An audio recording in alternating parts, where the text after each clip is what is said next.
자, 그럼 이제 문제를 풀어보도록 하겠습니다. 38번을 볼까요?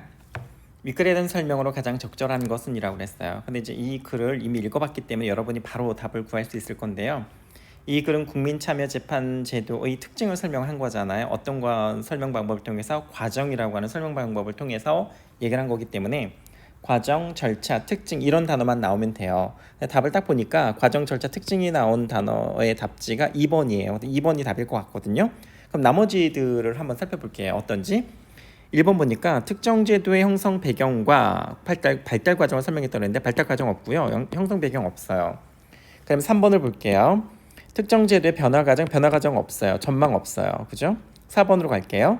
특정 제도가 실시되었을 때 장점, 단점 없어요.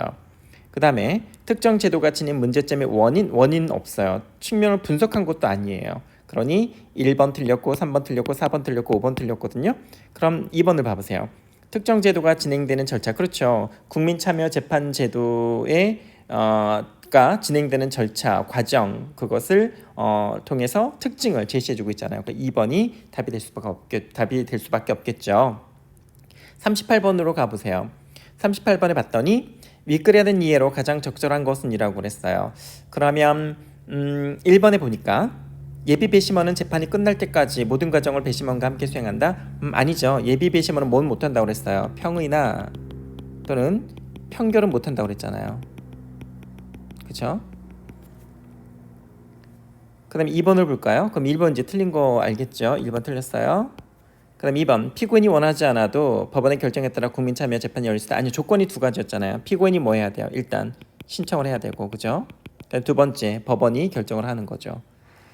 그럼 얘는 앞에 부분이 틀렸네요. 아니고 3번 배심원 후보자가 배심원 선정 기일에 출석하지 않으면 배심원으로 선정될 수 없다. 그렇죠. 당연히 선정될 수가 없죠. 3번일 것 같으네요. 4번 국민참여재판은 일반 국민들이 배심원으로 참여해서 직접 판결한다?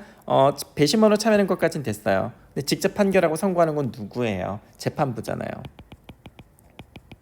얘도 틀렸네요. 5번 재판장은 배심원의 판결과 다르게 판결하더라도 판결서 관련 내용을 기재하지 않아도 된다? 아니요. 반드시 기재하라고 했잖아요. 틀렸네요. 5번 틀렸어요. 3번이 답이 될 수밖에 없죠. 배심원 후보자가 출석하지 않으면 당연히 선정될 수가 없죠. 특정한 사유가 없이 하면 물론 뭘 해요? 법적 제재를 가긴 하지만요. 자, 그 다음에 40번은 사전적 의미니까 문맥적 의미랑 가장 가까운 거라고 했는데요. 첫 번째 단락에 유죄 무죄에 대한 판단을 내리고 라고 했잖아요. 그러니까 결정을 한다는 거니까 결정하는 거에 대한 것이 당연히 몇 번일 수밖에 없겠어요. 1번일 수밖에 없을 것 같아요. 1번은 해답을 내린다. 결정을 하는 거에 의미가 들어가고 훈장을 내리는 건 주는 거고 가격을 내리는 건 다운시키는 거고 유림을 내리는 건 정말로 말 그대로 내리는 거고 폭풍주의보를 내리는 건 그걸 알리는 거잖아요. 그러니까 당연히 1번이 답이 될 수밖에 없겠죠.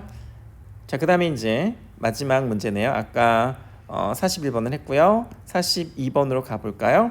42번에 보면 윗글을 바탕으로 보기의 사례를 이해한 내용으로 적절하지 않은 것은 이라고 했단 말이에요. 자, 그럼 보기를 볼게요. 6월의 어느 날 김한국 씨는 국민참여재판에 배심원으로 참석해달라는 등기우편을 받았대요. 후보자에 있었네요. 후보자에 있었고 배심원 선정기일 아침에 땡땡 지방법원을 찾아간 김한국 씨는 질문에 질의응답해서 배심원으로 선정돼요. 배심원으로 선정됐네요. 그러면 뭐에 참여할 수 있어요? 평의와 평결에 참여할 수 있어요. 늦은 밤까지 증거조사가 진행되었고 교체 없이 평의에서는 유죄 무죄에 대한 의견이 만장일치가 되지 않았대요. 만장일치가 되지 않았으니까 다수결로 하겠네요. 다수결로 할 것이고 다수결할 경우에는 반드시 뭐를 해야 돼요? 아까 본문에 의하면 아까 몇 번째 단락이지요? 5번째 단락에 일치가 되지 않으면 반드시 누구의 의견을 들으라고 그랬어요? 아까 4번째 단락에서 만약 의견이 일치되지 않으면 반드시 재판부 의견을 듣고 다시 하라고 그랬죠? 그렇죠. 재판부 의견을 들으라고 했잖아요. 만장일치로 되지 않았을 경우에는 재판부의 의견을 들어라. 반드시 들어야 돼요. 그리고 치열한 논의 끝에 유죄 무죄에 대해 2대 5의 의견이 있었대요. 그럼 7인이 참여했네요. 7인의 참여.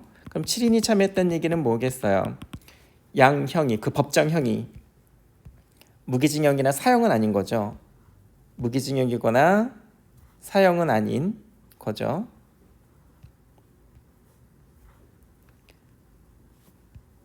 죄송해요.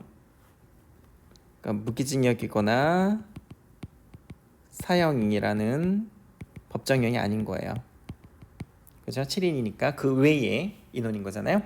그래서 결국은 의견으로 판결서를 작성했고 무죄를 선고했대요. 무죄를 선고했으면 양형을 정할 필요가 없네요. 그죠? 양형도 정할 필요가 없고. 자, 그렇다면 1번 답지를 볼까요? 등기우편을 받은 것으로 보아 김한국 씨는 예정자 명부에 포함되어 있었다. 그러네요. 예정자에 포함되어 있었죠. 맞아요. 그 다음 2번 평유와 평결에 참여한 것으로 봐 김한국 씨는 배심원. 그렇죠. 배심원이었죠. 그 다음 배심원 수를 감안할 때 배심원 수가 아까 7인이었잖아요. 그래서 우리가 법정형으로 사형이나 무기징역을 선고하시는 사건이다. 그렇죠. 사형이나 법정형이면 몇 명? 9명이잖아요. 그런데 그것이 아닌 거는 7명이잖아요. 7인이잖아요. 그죠? 그러니 당연히 3번도 맞고. 4번 작성된 평결서를 감안하면 평의 도중 재판부 의견을 들어보는 과정이 없이 재판부 간에 논의한다. 평결서를 감안해 봤을 때 지금 만장일치되지 않은 상태에서 얘기를 했잖아요. 지금 다수결로 했다고 했거든요. 만장일치가 되지 않았으면 다수결로 결정을 해야 되거든요. 그러면 다수결일 경우에는 재판부 의견을 들어보는 과정이 없는 게 아니라 반드시 어떻게 하라고 했어요? 반드시 들어라고 했잖아요. 근데 과정이 없다? 안 되죠. 그러면 4번이 틀렸네요. 5번 평결서와 판결을 감안하면 재판부와 재배심원 간에 피고인의 양형에 대한 논의가 이루어지지 않았고, 그렇죠. 왜냐하면 이거는 무죄를 선고했으니까 유죄일 경우만, 양형은 유죄일 경우만 선고를 하는 거예요. 논의하는 거예요. 그래서 답이 틀린 건 4번이지요.